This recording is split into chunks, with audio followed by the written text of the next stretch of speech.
열방을 제자 삼는 주님의 제자들을 꿈꾸는 돌단 침례교회입니다. 이 주님의 꿈을 이루기 위한 세 가지 비전이 있는데, 말씀과 성령으로 투명한 성도, 예수님 제자되어 비추는 교회, 생명의 복음으로 행복한 세상입니다. 이 비전을 통해서 주님의 명령에 순종하는 삶을 살면서 동시에 예수님의 재림과 성도의 부활을 소망하는 아름다운 공동체입니다.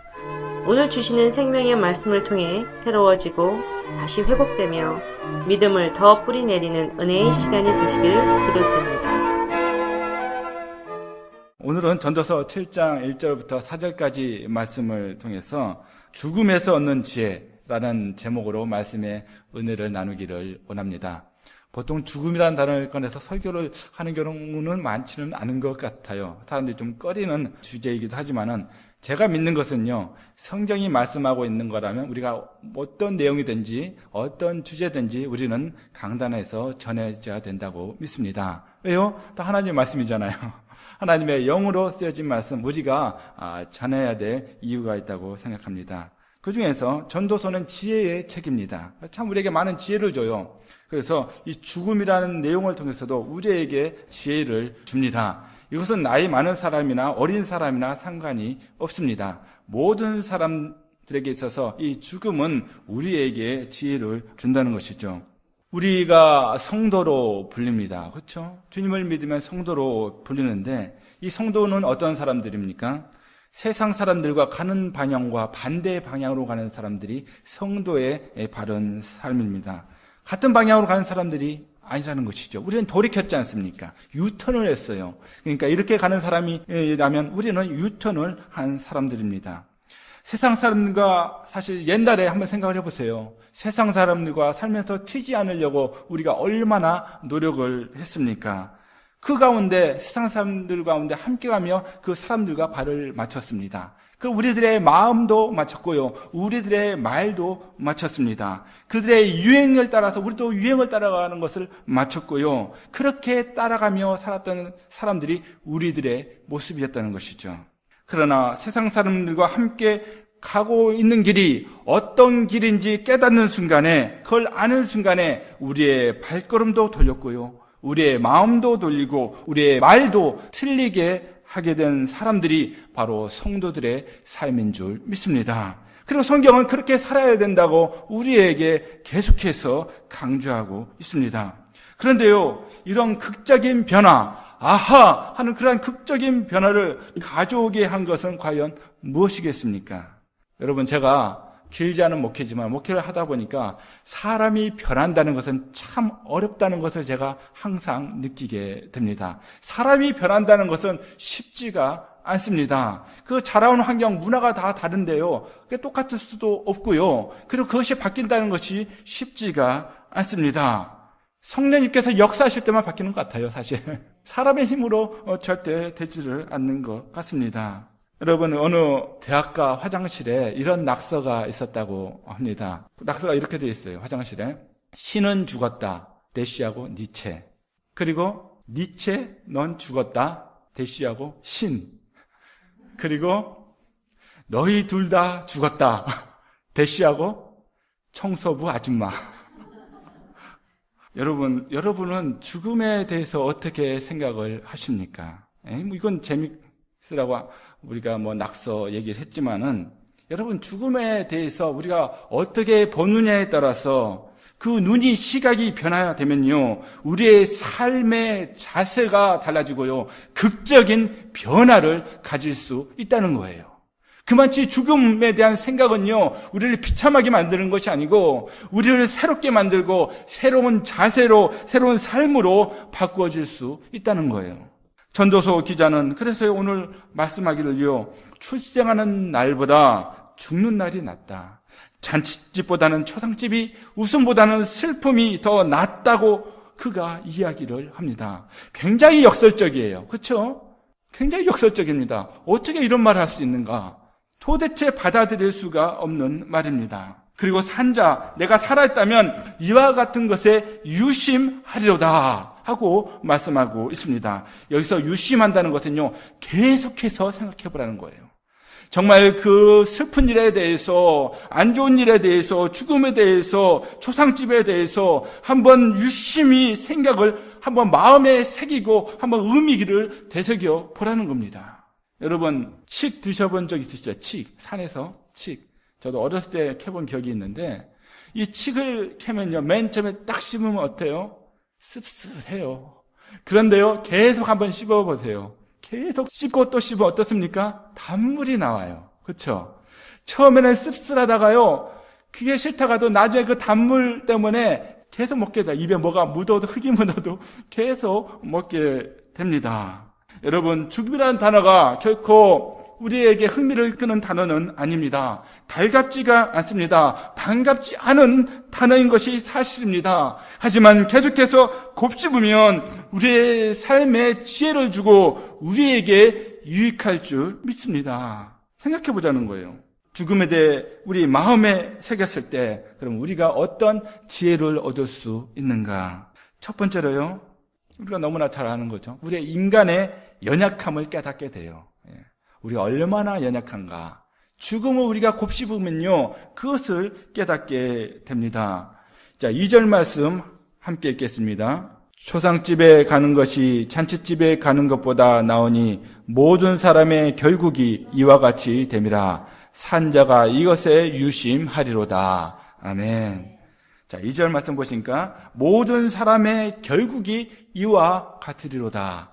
모든 사람의 결국이라는 것은요, 모든 사람의 끝이, 모든 인생의 끝이 바로 이렇게 된다는 것입니다. 여기 그래서 예외가 없다는 거예요. 모든 사람에게는 인생의 끝이 있다는 거예요. 나이 든 사람이든 젊은 사람이든 상관이 없습니다. 근데 문제는 무엇입니까? 문제는 뭐냐면 나는 예외인 듯 살아가는 사람들이 많이 있다는 거예요. 나는 오래 살겠거니 생각하는 사람들이 많이 있다는 거예요. 특히 젊은 사람들. 제가 옛날에 어떤 한국의 큰 병원에 갔더니 그 병원에 가면 거기 룸이 있지 않습니까? 영안실에 각각의 방들이 있잖아요. 그래서 한 번은 시간이 남아서 한 번 이렇게 쭉 둘러봤어요. 어떤 분이 돌아가셨나? 오늘 어떤 분이 돌아가셨나? 봤더니 반 정도는 젊은 사람이었어요. 반 정도는 연세 드신 분, 병환으로 돌아가신 분이고. 제가 그런 느낌을 받았습니다. 근데 어떻습니까? 우리 젊은 사람들은 항상 100년, 1000년 살 것 같이 나는 예외인 것처럼 살아가는 사람들이 많이 있다는 것이죠. 아니라는 것입니다. 장담할 수 없다는 거예요. 남녀노소 상관이 없습니다. 주위 고와 상관없습니다. 내가 재산이 많고 학식이 많고 적음이 상관이 없다는 사실입니다. 정말 인생에게 공평한 것 중에 하나가 있다면 바로 죽음이라는 것이죠. 여러분, 세계적인 기업을 만든 스티븐 잡스도 죽었습니다. 절대 권력을 휘둘렀던 히틀러도 죽었고요. 천재적인 과학자 아인슈타인도 죽었습니다. 그리고 불로초를 찾아 헤맸던 진시 황도 죽었다는 사실이죠. 그리고 사실 우리가 여기서 이렇게 예배를 드리고 있는데요, 50년 후에 저와 함께 이 자리에 계속 앉아서 예배 드릴 분이 몇 분 되겠습니까? 50년 후에 천국에서 하나님 찬양하고 있겠죠. 없다는 거예요. 근데 우리는 그것에 대해서 생각을 하지 않습니다. 죽음에 대해서 생각을 하지 않아요. 비참하라고 제가 말씀을 드리는 것이 아닙니다. 여러분, 그리고 우리가 죽는 날은 알 수가 없다는 거예요. 우리가 연약하기 때문에 죽는 날도 알 수가 없습니다. 우리가 아직도 기억하죠. 2007년 9월 11일 날 911이 일어난 날이죠. 월드 트레이드 센터가 정말 영화의 한 장면같이 그냥 폭삭 주저앉았습니다. 여러분, 그날 사망한 사람이요, 2,974명입니다.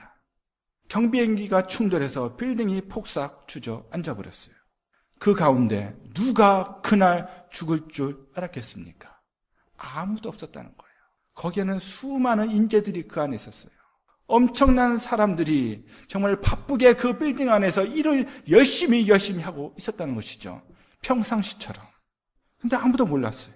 이것이 인간의 한계이고 연약함이라는 것입니다. 우리가 곧 씹으면 알 수 있어요. 이런 것을 우리가 아는 것이 바로 지혜라는 것입니다. 성경은 사람과 죽음에 대해서 분명히 정의를 해두고 있습니다. 한번 죽는 것은 사람에게 정하신 것이요. 뭐라고요? 한번 죽는 것은 사람에게 정하신 것이요. 그 후에는 뭐가 있다고요? 심판이 있다고 분명히 죽음에 대해서 그 이후에 일까지 분명히 말씀하고 있음을 여러분 기억하시기를 바랍니다. 여러분, 왜 이런 정의가 성경에 있을까요? 좋은 말만 있으면 좋겠는데. 여러분, 죽음은 나를 피해가겠지 하는 사람, 죽음을 애써 외면하며 생각지 않으려는 사람이 있기 때문에, 그리고 우리 인생 가운데 하나님의 목적이 있기 때문에 바로 이러한 정의가 있음을 여러분 기억하시기를 바랍니다. 내가 뭔가를 가지고 있고 보고 있고 누리고 있는 것이 계속 되겠지, 계속 쭉 이어지겠지, 막연하게 살아간 사람들이 있기 때문에 이러한 죽음에 대한 정의가 성경에 나와 있다는 것이죠. 사랑하는 성도 여러분, 그렇지만요, 죽음은 우리가 피할 수도 없고 다른 사람이 대신할 수도 없습니다. 그런데요, 우리가 생각을 많이 하는데 결혼 생각도 합니다. 사업 생각도 해요. 그리고 자식 생각도 합니다. 그런데 누구도 피할 수 없는 죽음을 생각하지 않으며 산다는 것입니다. 여러분, 이것은 균형 잡힌 생각이 아니라는 것이죠. 우리가 웰빙 하는데요, 또 많이 이루어진 얘기가 무엇입니까? 웰다잉. 삶에 대해서 생각한다면 죽음에 대해서도 한번 생각해 보는 것이 지혜로운 자의 삶이라는 것이죠. 그래서 본문의 지혜자는요, 어떻게 얘기합니까? 모든 사람의 결국이 이와 같이 됨이라. 산자가 이것에 유심하리로다. 왜 저자는 인생의 희망과 부귀와 영화와 장수를 말하지 않고 모든 사람의 결국, 즉 죽음을 생각해 보라고 합니까? 왜냐하면요, 왜요? 우리가 지혜를 얻을 수 있기 때문입니다. 그래, 인간이 할 수 있는 것은 아무것도 없구나. 그런 지혜를 얻을 수 있기 때문입니다. 이렇게 인간의 연약함을 깨닫는 것이 지혜인 줄 믿습니다. 하나님 앞에 교만하지 않을 수 있어요. 하나님 앞에 겸손하게 나갈 수 있습니다. 이렇게 연약함을 빨리 깨달을수록 나의 삶이 더 풍성해질 수 있습니다. 죽음 앞에서 나의 연약함을 깨달았다면 그 죽음을 종안하시는 능력 많으신 하나님을 발견했을 때 비로소 나의 삶이 풍성해질 수 있는 줄 믿습니다. 신명기 32장 39절 말씀 함께 읽겠습니다. 그러나 이제는 알아라. 나 오직 나만이 하나님이다. 나밖에는 다른 신이 없다. 나는 죽게도 하고 살게도 한다. 나는 상하게도 하고 낫게도 한다. 아무도 내가 하는 일을 막지 못한다. 아멘. 누구의 말씀입니까? 하나님의 말씀이에요. 나는 살게도 하고 죽기도 하고 상하게도 하고 치료하기도 하고 바로 하나님께서 그렇게 하신다는 말씀입니다. 하나님께서 죽음을 중안하시기 때문에 그분 앞에 우리는 어떻게 해요? 항상 겸손하게 살아야 될 줄 믿습니다. 겸손한 자에게 하나님의 지혜가 넘치기 때문입니다. 내가 연약함을 발견했을 때 바로 하나님 앞에 나가야 되고요, 그 하나님으로부터 우리가 지혜를 얻게 되는 줄 믿습니다. 그래서 잠언서 3장 34절 말씀입니다. 진실로 그는 거만한 자를 비웃으시며 겸손한 자에게 은혜를 베푸시나니. 바로 하나님께서요, 겸손한 자에게 은혜를 베푸신다고 말씀하고 있습니다. 어떤 자가 겸손한 자입니까? 바로 하나님 앞에서 나의 연약함을 깨닫는 자가, 인식하는 자가, 아는 자가 바로 겸손한 자인 줄 믿습니다. 그러한 사람이 은혜를 받게 됩니다. 그래서 자신의 연약함을 알고 하나님의 능력 많으심을 아는 사람은 겸손히 또한 기도하는 사람인 줄 믿습니다. 어떤 목사님이 기도에 관한 책을 썼는데요, 다음과 같은 내용이 있습니다. 한번 들어보시기 바랍니다. 흔히 교인들이 게을러서 기도를 못한다고 생각합니다. 틀린 말입니다. 기도는 교만해서 하지 않는 것입니다. 기도 외에는 구원의 길이 전혀 없다고 생각하는 사람이라면 그는 기도하지 않을 리가 없습니다. 기도하지 않는 이유는 믿을 만한 다른 것이 있다고 생각하기 때문입니다. 그러므로 겸손한 크리스찬은 기도의 자리를 결코 떠나지 않습니다. 맞는 말 같아요. 그렇죠? 예. 교만하면 기도를 하지 않아요. 왜요? 믿는 구석이 다른 구석이 있기 때문에. 하나님 말고 내가 뭔가 할 수 있다는 그런 믿는 구석이 있기 때문에 기도를 하지 않는다는 것입니다. 여러분, 히스기야를 아시죠? 아수르 군대가 18만 5천 명이 그 성을 둘러쌉니다. 예루살렘을 포위한 상황입니다. 히스기야 왕이 할 수 있는 것은 아무것도 없었습니다. 수적으로 불리합니다. 이길 수가 없습니다. 모든 민족이 모두 처참하게 죽을 것을 볼 수밖에 없는 그러한 상황입니다. 그러나 히스기야는요, 아수르 군대의 무릎을 꿇지 않았습니다. 그가 자신의 약함을 알고 겸손하게 누구에게 무릎을 꿇었습니까? 바로 하나님 앞에 무릎 꿇으며 나간 줄 믿습니다. 사랑하는 성도 여러분, 혹시 삶 가운데 어떤 고난이 있으십니까? 할 수 있는 것이 나는 아무것도 없다고 느끼는 순간을 겪고 계십니까? 그러면 그 고난에 무릎 꿇지 마시고 겸손하게 하나님께 무릎 꿇으시기를 바랍니다. 이것이 연약함을 깨닫는 가운데 주시는 하나님의 지혜인 줄 믿습니다. 그런 지혜를 여러분들이 수여하시기를 바랍니다. 죽음을 생각함으로 얻을 수 있는 두 번째 지혜는 현재의 고난이 작게 보인다는 거예요. 예. 죽음을 생각하면요, 내가 어떤 고난이 있어도 그것이 크게 보이지를 이젠 않습니다. 놀라운 은혜죠. 우리 7장 3절 말씀 함께 읽겠습니다. 슬픔이 웃음보다 나음은 얼굴에 근심함으로 마음이 좋게 됨이니라. 아멘. 3절 말씀 보시면요, 근심함으로 마음이 좋게 된다고 말씀하고 있어요. 근심하는데 마음이 좋게 된다. 사실 다 이게 역설적인 표현들이에요. 그렇게 쉽게 다가오는 표현들이 아닙니다. 슬픔이 웃음보다 낫고 근심함으로 마음이 좋게 된다.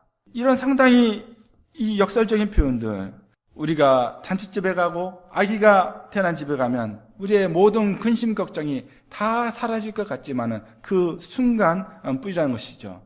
실제는 다 사라지지를 않습니다. 그때뿐입니다. 그러나 우리가 초상집에 가면 어떤 사람들이 된다고요? 철학자처럼 됩니다. 이 망자들 앞에서 모두 숙연해지고 다시 한번 옷깃을 여미고요, 한번 진지하게 인생을 사색해보는 그러한 시간을 갖게 된다는 것이죠. 그러면서 보통 어떤 생각을 합니까? 그래, 우리의 인생 한순간에 이렇게 가는 거야 하면서 다시 한번 나를 뒤돌아보게 되는 시간을 갖게 됩니다. 사실요, 죽음이라는 고난보다 더 큰 고난은 없다고 합니다. 우리가 직장을 잃고 주식 투자를 통해서 손해를 보고 그 세대 갈등, 그 노후 불안, 이 가치관의 변화 등을 통해서 우리가 큰 스트레스를 받을 수가 있습니다. 그러나 우리 배우자가 죽거나 가족의 죽음이 주는 스트레스는요, 엄청나다는 거예요. 실제로 제가 학생 때 바로 1년 선배였어요. 그 형님의 여동생이 있었는데 여동생이 죽었어요. 예, 학생 때. 그런데요, 어느 순간에 이 형님이 성격이 바뀌어버렸어요. 그 마음이 굉장히 아팠던 것 같아요. 그러다 보니까 신앙생활 열심히 하더니 나중에 오히려 하나님 앞에 기도하면서 거기 해결했으면 좋았을 텐데 뭔가 역기능이 발휘해가지고 오히려 신앙생활하는데 굉장히 힘들어하는 모습을 볼 수 있었습니다. 그 사랑하는 그 여동생이 죽은 후에 그런 모습을 보게 됐어요. 그러니까 엄청난 스트레스가 오는 거죠, 실제적으로. 그래서 초상집에 가면 현재 내가 겪는 역경과 시련은 그야말로 아무것도 아닐 수 있다는 거예요. 그 죽음 앞에서는요, 내가 아무리 심한 고통을 겪어도 그 죽음 앞에서는 내 고통은 아무것도 아닐 수 있다는 거예요. 그러면서 우리가 어떤 마음을 갖습니까? 그래, 그래도 산 사람은 살아야지. 그런 얘기 우리가 흔하게 하지 않습니까? 우리의 마음이 오히려 좋아질 수 있어요. 내가 힘들었는데 초상집에 가가지고 내 마음을 가다듬으니까 더 좋아진다는 거예요. 잔치집에서는 그런 흥겨움 속에서 모든 것을 망각하는 시간을 갖지만요, 초상집에서는 희망을 이야기를 합니다. 격려하고요, 소망을 나누는 멋진 사람들이 된다는 것이죠. 그래 하면 등 두들겨주고요, 허그해주고 모두 인생의 거인들이 되는 것 같습니다. 자신의 모든 문제들이 산처럼 보였는데 어느새 조그만 언덕으로밖에 안 보인다는 것이죠. 참 희한하죠. 이것이 바로 초상집에서는 6.25 죽음 앞에서는 지혜라는 것입니다. 특히 우리가 예수님의 죽으심을 생각하면요, 죽음이란 큰 고난까지도 우리에게 작게 보일 수 있다는 것입니다. 예수님을 믿는 사람은 그분의 죽으심에 특별한 의미가 있음을 믿고 살아가는 사람들입니다. 그리스도인들은요, 예수님께서 돌아가셨는데 그 죽으심이 누구를 위해서? 바로 나를 위해서 죽으셨음을 믿는 사람인 줄 믿습니다. 왜냐하면 예수님께서 죽으시고 부활하심으로 내가 장차 천국에 들어갈 길을 열어주셨기 때문입니다. 요한복음 14장 2절 상반절부터 3절까지의 말씀 함께 읽겠습니다. 나는 너희가 있을 곳을 마련하러 간다. 내가 가서 너희가 있을 곳을 마련하면 다시 와서 너희를 나에게로 데려다가 내가 있는 곳에 너희도 함께 있게 하겠다. 마련해 주신대요. 함께 있게 있을 곳을 마련해 주신대. 어디에요? 천국에. 하나님은요, 계획이 있으세요. 우리를 향한, 거듭난 자를 향한, 성도들을 향한 풍성한 계획이 있음을 여러분 기억하시기를 바랍니다. 그냥 돌아가신 게 아니에요. 바로 우리를 위해서 돌아가셨습니다. 직장 생활하는 사람 중에요, 해고를 당해도 갈 곳이 있는 사람들은요, 항상 당당합니다. 예. 예.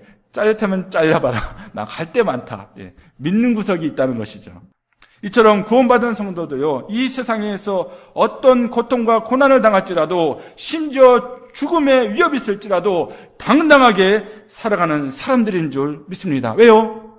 믿는 구석이 있기 때문입니다. 갈 곳이 있잖아요. 저 천국. 그래서 우리는 당당하게 살 수 있는 거예요. 교만하게 살라는 것이 아닙니다. 막 부딪히며 살라는 게 아니에요. 하나님께서 예비하신 곳이 있기 때문에 담대하게, 정말 위축되지 않고 정말 용기 있게 살아갈 수 있다는 거예요. 여러분, 그래서 로마서 8장 18절 말씀 함께 읽겠습니다. 시작. 현재 우리가 겪는 고난은 장차 우리에게 나타날 영광의 견주면 아무것도 아니라고 나는 생각합니다. 예, 아멘.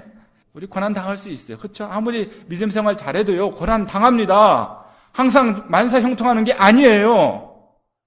그럼에도 불구하고 우리가 기쁨을 누리고 정말 기뻐할 수 있는 것은 믿는 구석이 있다는 것이죠. 죽음까지도, 최고의 고통인 죽음까지도 두려워하지 않는 것은 우리에게 믿는 구석이 있다는 것입니다. 저 천국이 있다는 것입니다. 여러분, 그래서 사도 바울은요, 내게 사는 것이 그리스도니 죽는 것도 유익하다고 고백을 합니다.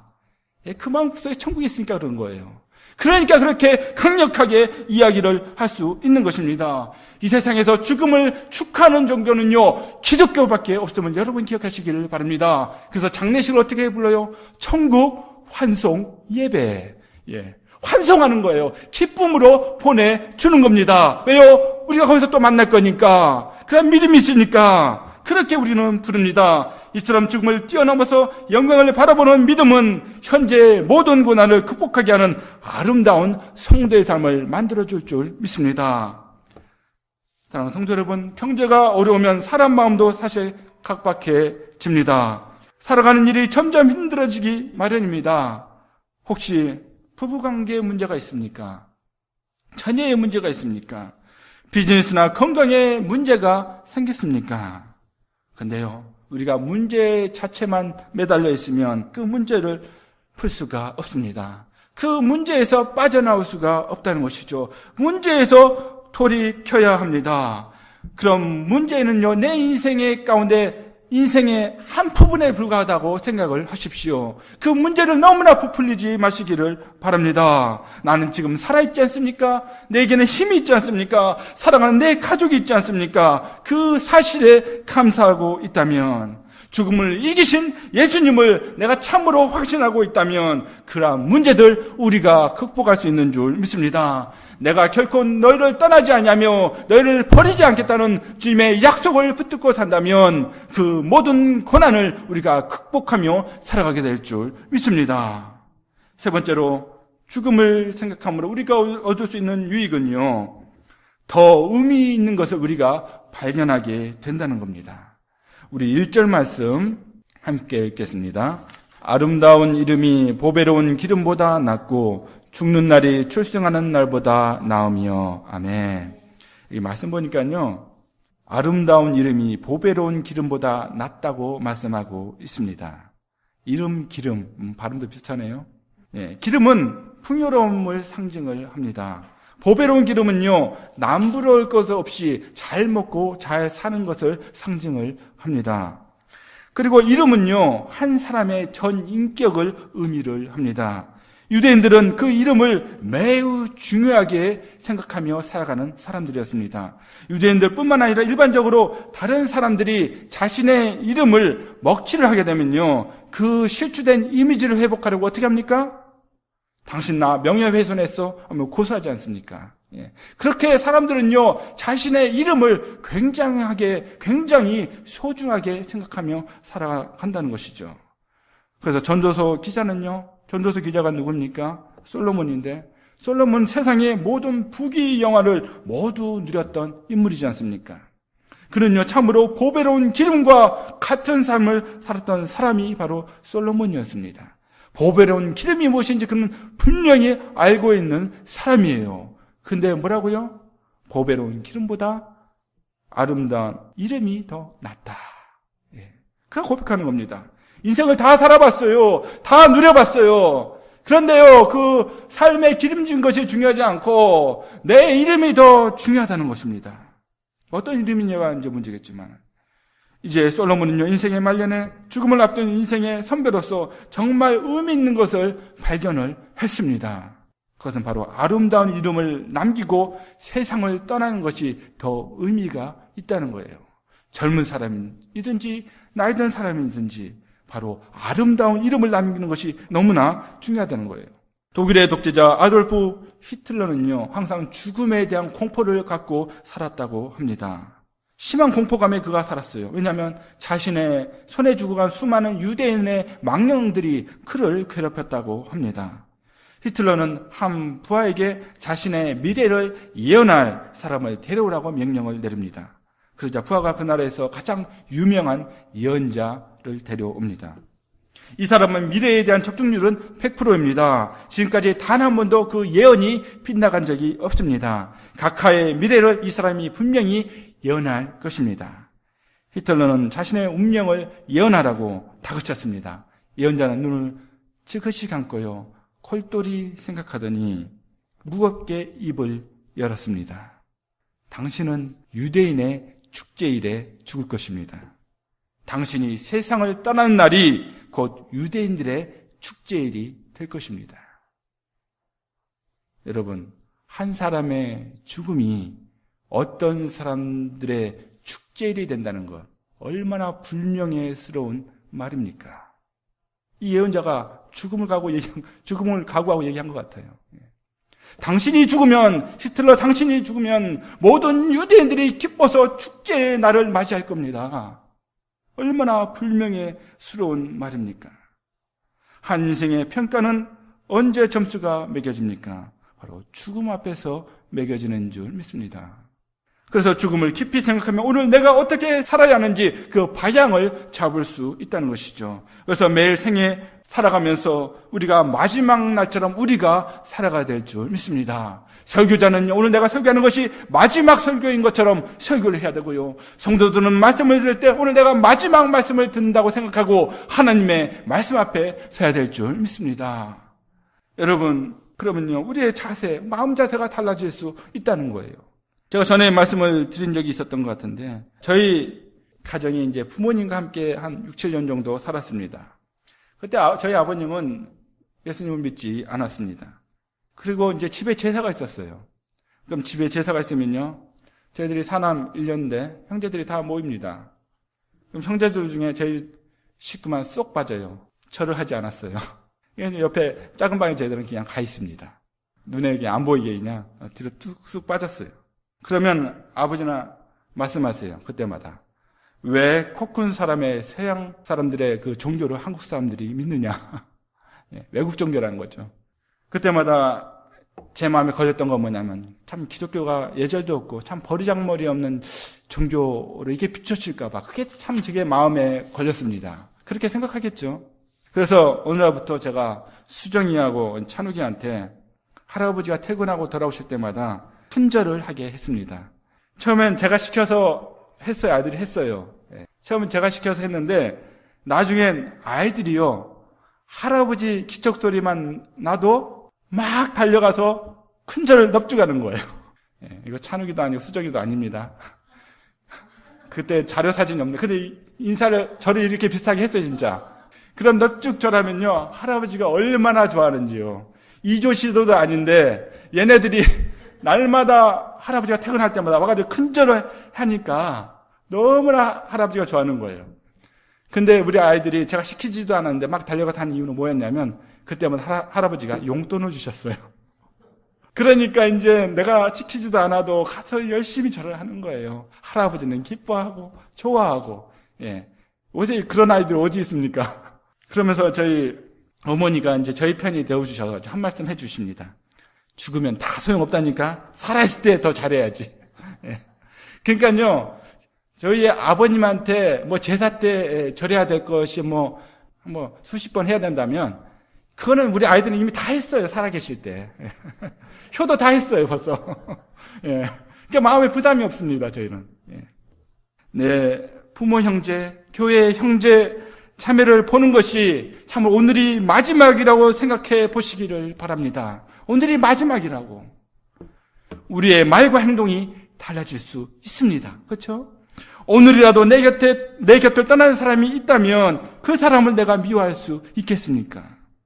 참는 한이 있어도 더 잘해줘야지 하는 생각이 들지 않겠습니까? 이것이 죽음을 생각할 때 얻을 수 있는 지혜인 줄 믿습니다. 더 의미 있는 것을 발견하게 됩니다. 솔로몬은 그것을 어떻게 표현했습니까? 아름다운 이름이다. 아름다운 이름이라고 표현을 하고 있습니다. 사랑하는 성도 여러분, 아름다운 이름을 남기기 위해서 오늘까지 무엇을 해왔고 무엇을 하고 있고 앞으로 무엇을 하시겠습니까? 아름다운 이름을 남기는 의미 있는 성도의 삶은 현재 어려움을 극복하려는 사람들입니다. 아름다운 이름을 남기는 의미 있는 성도의 삶은 하나님을 위해서 포기할 줄 아는 사람이라는 것이죠. 그래서 시편 116편 15절 말씀에 성도의 죽는 것을 여호와께서 귀중히 보신다고 말씀하고 있습니다. 그냥 교회만 왔다 갔다 하는 사람이 아니고요. 참된 성도의 삶, 거룩한 성도의 삶, 거룩한 사람으로서, 거듭난 사람으로서 이 땅 가운데 살아가는 그 성도의 죽는 것을 하나님께서 귀중히 보신다는 사실입니다. 천국에서 만나면 꼭 껴안아 주실 것 같아요. 업고 다니실 것 같아요. 보배로운 기름보다 아름다운 이름을 소망하시기를 바랍니다. 사랑하는 성도 여러분, 오늘이 나의 마지막이 될 수 있습니다. 오늘이 주님을 맞이하는 날이 될 수 있습니다. 저 천국에 오늘 내가 들어갈 수 있음을 여러분 기억하시기를 바랍니다. 죽음이라는 현실을 깊이 생각함으로 나의 연약함을 먼저 깨닫고요. 참으로 현재의 고난을 극복하시고요. 더 의미 있는 삶을 산다면 그 사람은 참으로 지혜 있는 사람인 줄 믿습니다. 그리고 죽음이라는 현실을 깊이 생각함으로 하나님의 강하심과 하나님의 도심과 하나님의 인도하심을 발견한다면 더욱 지혜로운 사람이 될 줄 믿습니다. 그렇게 살아가는 저와 여러분 되기를 주님의 이름으로 축원합니다. 오늘도 말씀에 온전히 순종하셔서 풍성한 삶을 살아가시기를 기도합니다. 열방을 제자 삼는 주님의 제자들 돌단 침례교회 예배시간 말씀이었습니다. 사랑합니다. 축복합니다.